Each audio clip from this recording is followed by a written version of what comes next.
আপনাদের জনগণ অর্থাৎ এতটা অঞ্চলের সম্পত্তি সম্পন্ন মানুষকে শুভেচ্ছা বার্তা দেওয়ার জন্য মামাটি মানুষের নেত্রী মমতা বন্দ্যোপাধ্যায়, সেনানায়ক অভিষেক বন্দ্যোপাধ্যায়, তারা আমাদের এই ব্লকে দীর্ঘদিন ধরে সভাপতির পদ শূন্য থাকার কারণে মোহাম্মদ মনিরুল ইসলাম মনি ভাই তাকে দায়িত্ব দিয়েছেন নবনিযুক্ত সভাপতি হিসাবে। জিয়াউল ইসলাম আমাদের শাসনের যুব তৃণমূল কংগ্রেসের সভাপতির দায়িত্ব দিয়েছেন। আমাদের খালিদা খাতুন তাকে মহিলা তৃণমূল কংগ্রেসের সভাপতির দায়িত্ব দিয়েছেন। আমরা স্বাভাবিকভাবে বারাসাত ব্লক থেকে তৃণমূল কংগ্রেস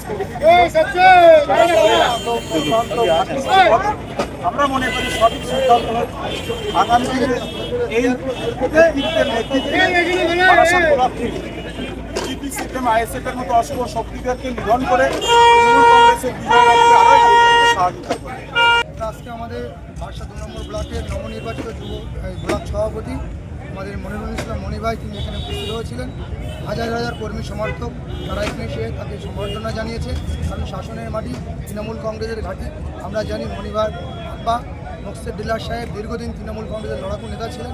শাসনের প্রত্যেকটা মানুষের সঙ্গে তার পরিচয়, তার ছেলেকে তারা পেয়ে তারা খুব খুশি আনন্দে তারা উৎফুল্ল হয়ে এখানে হাজার হাজার মানুষ এখানে জমায়েত করেছে। তাকে একটু দেখা করবে এবং তার সঙ্গে সাক্ষাৎ করবে। নিশ্চয়ই আমরা তৃণমূল কংগ্রেসের দল ঐক্যবদ্ধ এবং একতার উপরে বিশ্বাস করি। মমতা বন্দ্যোপাধ্যায়, অভিষেক বন্দ্যোপাধ্যায় আমাদের সৈনিক সেনাপতি, তার নেতৃত্বে আমরা লড়াই করব। আমাদের বারাসাত 2 নম্বর ব্লকে 7টা পঞ্চায়েতের সমস্ত প্রধান, উপপ্রধান, পঞ্চায়েত সমিতির সভাপতি, সহসভাপতি যারা রয়েছে তাদের সকলকে নিয়ে একত্রিত চলবে। আমাদের শাসন অঞ্চলে কনভেনার রঞ্জিত, সরার আসাদুল, আব্বাস থেকে শুরু করে মনু ভাই, আমাদের মেহেদি ভাই থেকে শুরু করে তাদের সকলকে নিয়ে আমাদের শাসন পঞ্চায়েতের প্রধান মৌসুমী ঘোষ, কৃষ্ণা পাত্র যারা আছে, আমাদের সাবুদ্দিন ভাই, কীর্তিপুরের তারা যারা আছে প্রত্যেককে সকলকে নিয়ে আমরা ঐক্যবদ্ধভাবে তাদের সঙ্গে করে নিয়েছিল। মানুষদা রয়েছে, কীর্তিকার ভাই রয়েছে, তো সকলকে নিয়ে আগামী দিনে আমরা চলবো। কারণ তারা সিনিয়র লিডার, তাদের কাছে মতামত নেব।